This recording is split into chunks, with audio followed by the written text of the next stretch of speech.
All right, so in this video, I'm going to show you how to calculate Cronbach's alpha.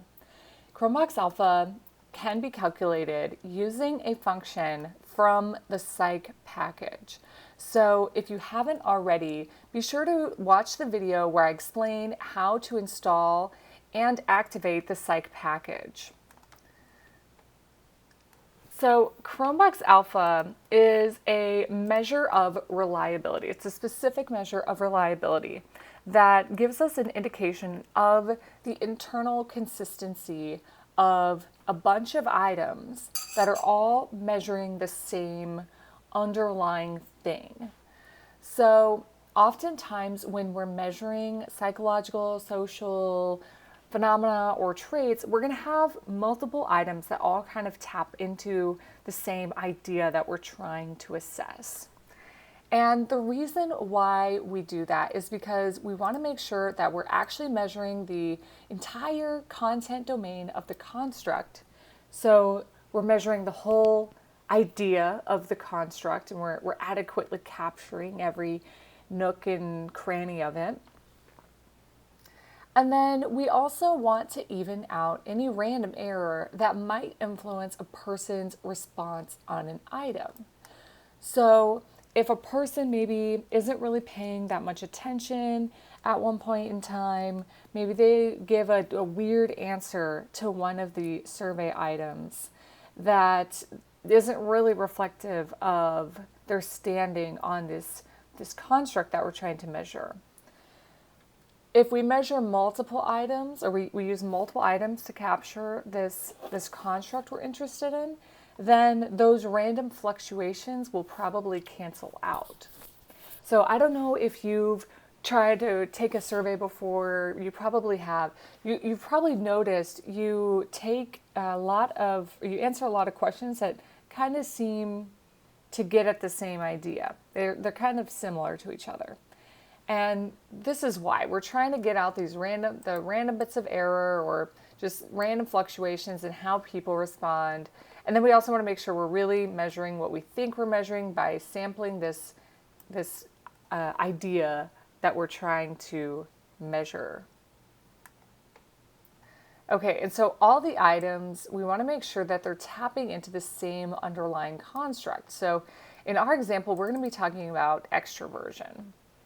And this is where Cronbach's alpha comes in. We want to use Cronbach's alpha to understand how internally consistent the items are.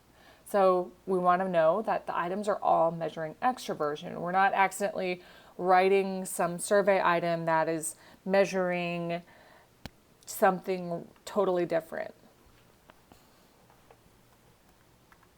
Okay, so you'll install and you'll activate your psych package. I already have mine installed and activated. You can tell by that check there. That means we can use the package and all the functions that come with it. And so then we're going to make this little mini data set to just use for our example. So let's imagine each of these items is assessing extroversion. It's, asking them how much they like to be around other people or how much they like to go to parties. And then they're responding strongly agree, strongly disagree on a 1 through 5 scale. And then we give those qualitative responses a numeric equivalent so that we can run our statistics on them. So maybe 3 stands for neither agree nor disagree, and a 4 is strongly agree, and a 2 is somewhat disagree, strongly disagree for 1, and strongly agree for 5.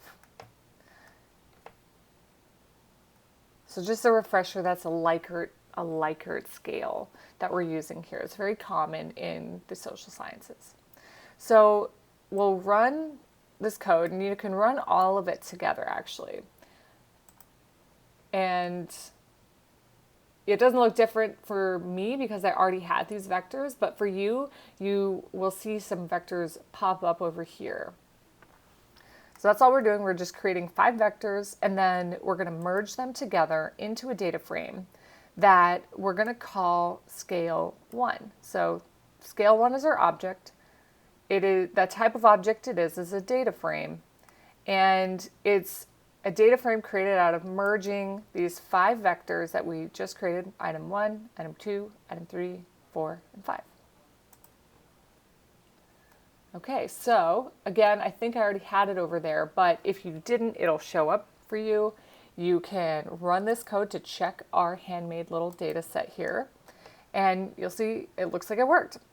We have our 5 items as our columns, and people's responses. The 10 people who are responding, you can tell because there's 10 rows. So the first person said neither agreed nor disagreed to item 1. They said strongly agree to item 2, strongly disagree to item 3, strongly or somewhat agree to item 4, and strongly disagree to item 5. Okay, so that looks good. Now let's calculate Cronbach's alpha. We're going to use this function from our psych package called alpha. And if you want to learn a little bit more about this function, you can always, like I said, you can always type in your question mark in alpha and then hit enter. And it'll tell you a little bit more about this function. One thing I want you to be aware of is here, this is saying the type of arguments that alpha can take. And some of this is, confusing, you're like, what is all this? We don't need to worry about a lot of that. These are just add-ons for more complicated forms of analyses that you don't need. But what is important is it'll tell you what kind of object that alpha takes. So different functions can take different objects. Some take vectors, some take data frames, some take text, for instance. And if you have the wrong type of object in your function, R will get mad at you, as it frequently does. Okay, so it says X is just a placeholder up here, and then you can check what kind of object X is. Here it says X is a data frame. So this function alpha takes data frames, or matrices of data, which is the same thing essentially. And fortunately for us, this scale 1 is a data frame, right? It's a series of vectors all merged together into a data frame. If you need to brush up on your types of objects, you can always go back to the material from week 1. And then we'll run this code here on line 107. And I'll walk you through what you see. So there's a few, most notably, at least at first, is this warning message. R is looking very angry with us. So let's decipher what is going on. It says some items were negatively correlated with the total scale and probably should be reversed. And then it says you can fix this problem by running the function again with this check keys equals true. So what does this mean? That some items were negatively correlated. As I mentioned before, we have multiple items all tapping into this extroversion construct. Now, sometimes we might have negatively worded items when measuring a construct. And that's just to kind of balance things out and reduce issues like people changing their responses based on what they think we're asking for them. If everything is positively worded, maybe they think, oh, they want me to say I like being around other people, I like going to parties, and they would be changing their responses based on they think that's what we want to hear essentially. So if we throw in we have some positively oriented items saying do you love being around other people, and then we have some negatively oriented ones that say do you prefer to be alone. This doesn't tip off them as much to thinking, oh, they want me to say, yes, I like being around other people. They're like, nah, I don't know, I'm just going to respond maybe more honestly. These are called demand effects. In any case, we have positively oriented and negatively oriented items a lot of the times in our measures. And what we need to do afterwards is make sure that we reverse the scores for them so that they're all in the same orientation.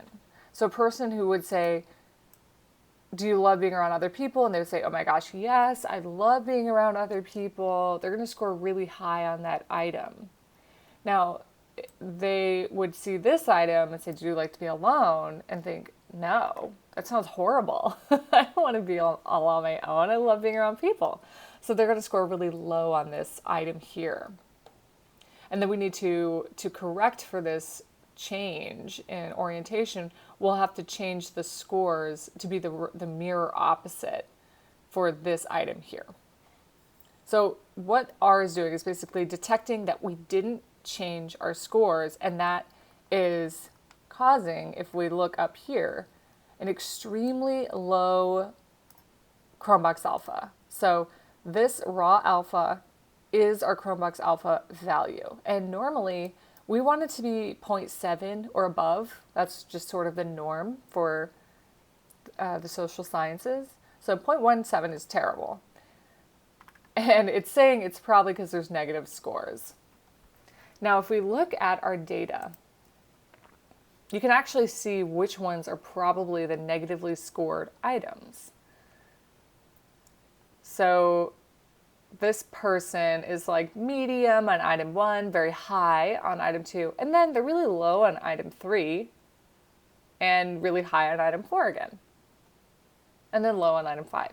So there's not a consistent pattern here. Since all of these are essentially tapping into the same thing, we would expect if this person's saying, I love being around other people, I love going to parties, then these are probably the negatively worded items because they're scoring really low. So do you prefer to be alone? No, that sounds horrible. Do you like to be by yourself at home? No.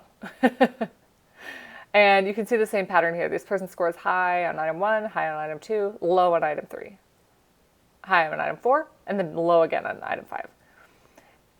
So that pattern is generally, this is the kind of an opposite case where this person is medium, neither agree nor disagree, neither agree nor disagree, and then they say strongly agree. So this might be a more introverted person. In any case, you can just easily have R fix this reverse coding problem that's likely driving down our Cronbach's alpha by adding these check keys equals true. So we're saying, actually you can see it down here. If true, then they're going to reverse these items with negative loadings. So the negatively oriented items. So we'll add that to change that item 3 and item 5 that was giving us trouble. And actually, it's higher than 0.44. It's 0.77. So we can see this here. That's your Cronbach's alpha. That's the value you're looking for. So because we had those reverse items, it made our Cronbach's alpha really, really low, unacceptable, scientifically speaking. And then because we fixed them, now we see our internal consistency is actually quite high. So Cronbach's alpha is quite high. It's 0.77. Awesome. Awesome, awesome, awesome.